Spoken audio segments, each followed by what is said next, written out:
बिस्मिल्लाहिर्रहमानिर्रहीम। अल्लाहुम्मा सल्ली अला सय्यिदिना व मौलाना मुहम्मदिन व अला आलिहि व सहबिहि व बारिक वसल्लम। क्लास 9th हमारा आज 15th लेक्चर है। इससे पहले हम पढ़ चुके हैं एनर्जी और इन्वायरमेंट के बारे में। तो नेक्स्ट आज हमने पढ़ना है flow diagram of energy converter कि एनर्जी एक फॉर्म से दूसरी फॉर्म में कैसे कन्वर्ट होती है, उसकी हमने फ़्लो डायग्राम पढ़नी है। तो ये एक जस्ट आर्टिकल है आपकी इन्फॉर्मेशन के लिए, आपके नॉलेज के लिए, इसको अच्छी तरीके से देखिएगा। सबसे पहले एक छोटी सी डेफिनेशन जो बुक में नहीं है, एनर्जी कन्वर्टर क्या होता है। तो ये बेसिकली एनर्जी कन्वर्टर एक डिवाइस है। उस एनर्जी कन्वर्टर को आप यूज़ करके आप एनर्जी को एक फॉर्म से दूसरे फॉर्म में कन्वर्ट कर सकते हैं। एनर्जी कन्वर्टर आपके पास एक ऐसी डिवाइस है जिसकी मदद से आप एनर्जी को एक फॉर्म से दूसरी फॉर्म में कन्वर्ट कर लेते हैं।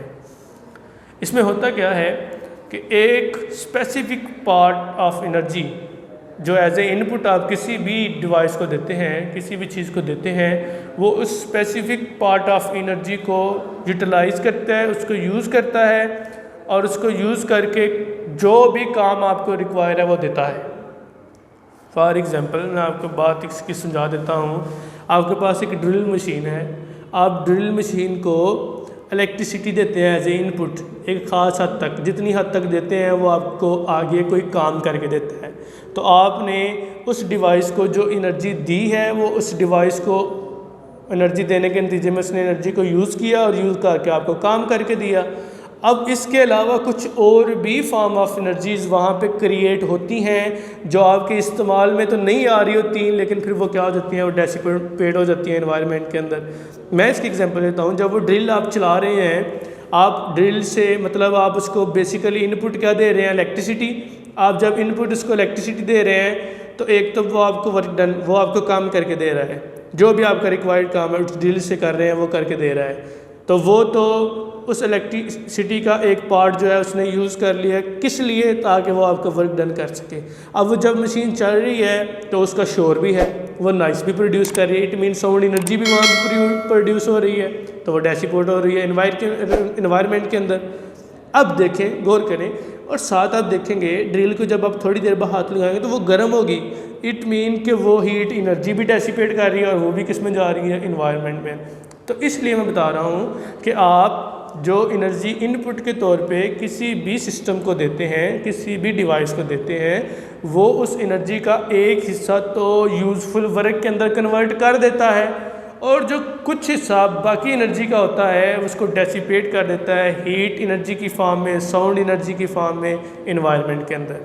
तो इसी लिहाज से हमने कुछ फ्लो डायग्राम बनाई हैं कि एनर्जी को आप एक फॉर्म से दूसरी फॉर्म में कैसे कन्वर्ट कर सकते हैं। या एक फॉर्म ऑफ एनर्जी जो आप इनपुट के तौर पे किसी भी सब्जेक्ट को देते हैं, वो उसको यूज़ करके, यूटिलाइज़ करके कैसे वर्क डन भी करता है, और अनदर फॉर्म ऑफ एनर्जी जो उसमें क्रिएट होती है, जो आपके इस्तेमाल में तो नहीं होती लेकिन है वो, तो वो कैसे प्रोड्यूस हो। देखें, सिंपल सी बात है, आपके पास एक बल्ब है, आपने बल्ब को जो है वो जलाने के लिए, लेट्स सपोज दैट कि ये आपके पास एक बल्ब है, इस बल्ब को आपने जलाने के लिए क्या किया है, आपने इसको इलेक्ट्रिक एनर्जी दी है। इलेक्ट्रिक एनर्जी आपने इस इनपुट के तौर पे दी। अब इलेक्ट्रिक एनर्जी से आप आगे जो है इस डिवाइस से क्या कर रहे हैं, आप लाइट एनर्जी भी हासिल कर रहे हैं एज ए आउटपुट। तो जब आप बल्ब को बंद करने के बाद अगर आप उसको हाथ लगाएंगे तो आप देखेंगे कि वो आपको हीट एनर्जी भी दे रहा होगा। चलाने का मतलब तो था ये आपको रोशनी दे, इलेक्ट्रिक एनर्जी जो इनपुट दी थी उसका मतलब ये था कि आपको क्या दे, रोशनी, लाइट एनर्जी दे। लाइट एनर्जी इनपुट के साथ दे रहा है, लेकिन साथ ही साथ ये आपको एक और टाइप ऑफ एनर्जी भी दे रहा है और वो है हीट एनर्जी। तो इस डिवाइस ने एनर्जी को एक फॉर्म से, इलेक्ट्रिक एनर्जी की फॉर्म से अनदर फॉर्म ऑफ एनर्जी में कन्वर्ट कर दिया है। ठीक है, तो इस तरह इलेक्ट्रिक एनर्जी किस में कन्वर्ट हो गई है, लाइट एनर्जी में और हीट एनर्जी के अंदर, दोनों आउटपुट हैं इलेक्ट्रिक एनर्जी की। अगर आप देखें केमिकल एनर्जी, आप अपनी कार वगैरह के अंदर जब आप कार पे बैठते हैं या बाइक पे बैठते हैं तो आप उसको केमिकल एनर्जी देते हैं। केमिकल एनर्जी सर कैसे, हमने कभी केमिकल एनर्जी नहीं दी, हमने पेट्रोल ही दिया है। तो भाई पेट्रोल जो है वो फ्यूल है और इसके अंदर केमिकल रिएक्शंस हो रहे होते हैं, वो केमिकल एनर्जी के नतीजे में हो रहे होते हैं। तो आप क्या कर रहे हैं, कार के अंदर केमिकल एनर्जी का यूज़ कर रहे हैं एज इनपुट। जब आप सेल्फ देते हैं, गाड़ी को स्टार्ट करते हैं मतलब, तो स्टार्ट करते हैं, उसका इंजन चलता है, ठीक है। फ्यूल की वजह से पिस्टन के अंदर जो है वो काइनेटिक एनर्जी प्रोड्यूस हो जाती है, वो चलना शुरू कर देता है इंजन।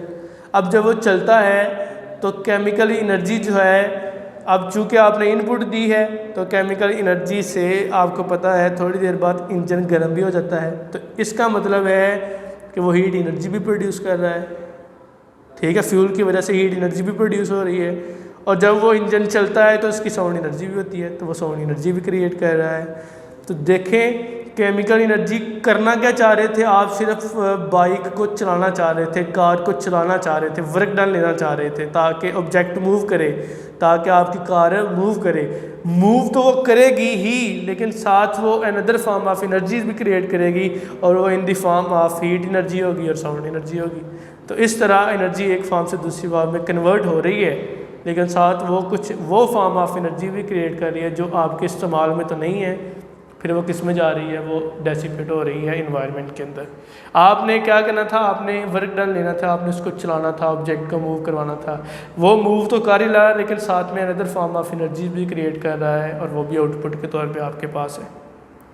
इसके अलावा देखें, आप पावर स्टेशन की बात करते हैं, तो पावर स्टेशन मैं चले डैम की बात करता हूँ। तो डैम में आपने पानी स्टोर किया होता है डैम के अंदर, तो वो जो डैम है उस पानी का कोई ना कोई पोटेंशियल एनर्जी होगी जो वाटर स्टोर है वहाँ पे।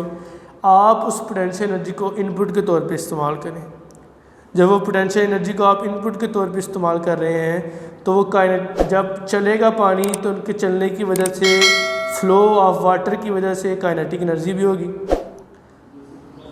जब वो पानी डैम के अंदर स्टोर था तो उसके मॉलिक्यूल्स के दरमियान ड्यू टू फ्रिक्शन कोई ना कोई हीट एनर्जी भी थी, कोई ना कोई साउंड एनर्जी भी थी, ये देखें, ठीक है। जब वो चल रहा है तब भी ड्यू टू फ्रिक्शन उनमें उसके पानी के मॉलिक्यूल्स की जो है कोई ना कोई हीट एनर्जी होगी, कोई ना कोई साउंड एनर्जी होगी। अब जब आपने वो पानी फेंका है टरबाइन्स के ऊपर, तो टरबाइन चली है, इसका मतलब वर्क डन हुआ है। तो जब टरबाइन चलेगी तो टरबाइन के चलने से तब भी हीट एनर्जी प्रोड्यूस होगी, और टरबाइन की कोई ना कोई साउंड एनर्जी भी प्रोड्यूस होगी, ठीक है। जब टरबाइन चली है तो टरबाइन के चलने से क्या प्रोड्यूस होगी, इलेक्ट्रिसिटी। जब इलेक्ट्रिसिटी प्रोड्यूस होगी तो उसकी भी कोई ना कोई हीट एनर्जी होगी, और कोई ना कोई साउंड एनर्जी जनरेट होगी। तो इस तरह देखें ना, पोटेंशियल एनर्जी को आपने हीट एनर्जी में चेंज किया, काइनेटिक एनर्जी में चेंज किया, उससे आपने काम लिया, फिर उसको अनदर फॉर्म ऑफ एनर्जी में चेंज किया। तो ये एक फ़्लो है डिफरेंट ऑब्जेक्ट्स का, different form of energy flow करती करती करती करती एक फॉर्म से दूसरी फॉर्म में चेंज हो जाती हैं। तो इस सब को हम नाम देते हैं that is the flow diagram of energy, कि एनर्जी कैसे एक फॉर्म से दूसरी फॉर्म में कन्वर्ट हो रही है। तो ये आपका छोटा सा आर्टिकल था, flow diagram of energy converter. इसको अच्छी तरीके से आपने प्रिपेयर करना है। इसमें आप एनर्जी कन्वर्टर की डेफिनेशन याद रखिएगा, एक ऐसी डिवाइस जिसकी वजह से आप एनर्जी को एक फॉर्म से दूसरी फॉर्म में कन्वर्ट कर लेते हैं, उसको आप नाम देते हैं एनर्जी कन्वर्टर का। इस सारी फ्लो डायग्राम के अंदर या इस डिवाइस के अंदर क्या होता है कि एक ख़ास हिस्सा जो आप एज ए इनपुट किसी भी सिस्टम को देते हैं, वो उसको यूज़ करता है, वो उसको यूटिलाइज़ करता है और उसको कन्वर्ट करता है एक स्पेसिफिक वर्क डन के अंदर जो आपको चाहिए था। लेकिन साथ साथ जो अदर फॉर्म ऑफ एनर्जी है वो भी डेसिपेट कर रहा होता है, लेकिन वो डेसिपेट होकर इन्वायरमेंट में जा रही होती हैं, वो आपको किसी काम नहीं आ रही होती। तो कैसे एनर्जी को एक फॉर्म से दूसरी फॉर्म में कन्वर्ट किया जाता है, ये फ्लो डायग्राम आपके सामने है, इसमें से अच्छे तरीके से तैयार कीजिएगा। बाकी इंशाल्लाह हम नेक्स्ट करेंगे। फ़ी अमान अल्लाह, अस्सलाम वालेकुम।